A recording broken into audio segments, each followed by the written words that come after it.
les recettes encaissables et les dépenses payables par un régisseur.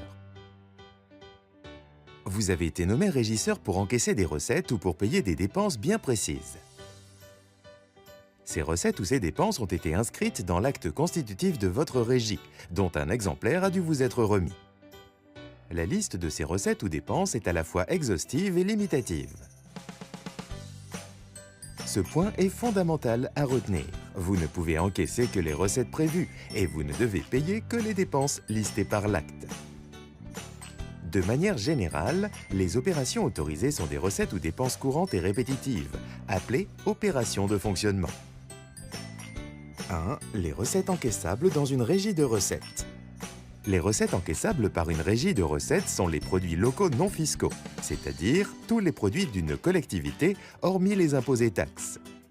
Toutefois, depuis le 1er mars 2006, une régie de recettes peut être créée pour encaisser les droits d'enregistrement des concessions de cimetières.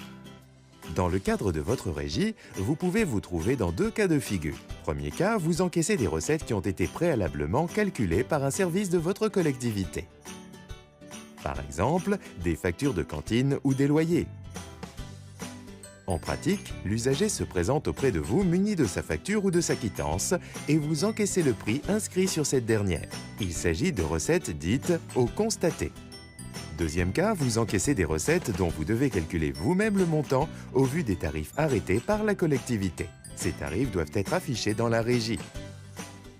Il peut s'agir, par exemple, d'encaisser le produit d'une vente contre remise d'un objet, carte postale, brochure, boisson ou d'un service, entrée de piscine, droit de place sur les marchés, prêt de livres dans une bibliothèque.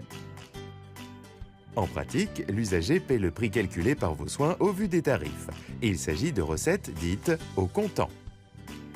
Si vous souhaitez plus de détails sur les recettes au constaté et les recettes au comptant, cliquez sur l'onglet « Documents complémentaires » se trouvant en haut à droite de votre écran. Vous y trouverez la fiche « Définition générale d'une régie de recettes » extraite du site www.collectivité-locale.gouv.fr. 2. Les dépenses payables dans une régie d'avance. Les dépenses payables par une régie d'avance sont prévues par une liste limitative. Les dépenses les plus courantes que vous pourrez être amené à payer dans le cadre de votre régie sont les dépenses de matériel et de fonctionnement dans la limite de 2 000 € par opération. Il peut s'agir de fournitures administratives, de petites réparations, mais également de frais d'entretien des véhicules de la collectivité, voire de denrées alimentaires périssables. Les secours, c'est-à-dire des aides financières ponctuelles d'urgence accordées à des habitants de votre collectivité. Les avances sur frais de mission et de stage. Les acquisitions de spectacles dans la limite de 10 000 €.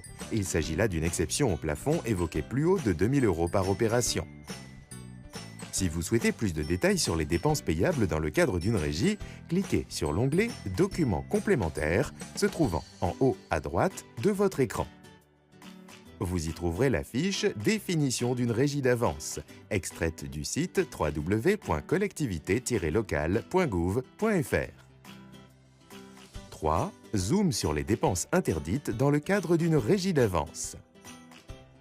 Attention, certaines dépenses ne peuvent jamais être payées dans le cadre d'une régie. Retenez notamment les cas suivants. Les dépenses relatives à des marchés publics, les acquisitions immobilières et les subventions. En cas de doute, n'hésitez pas à contacter votre comptable.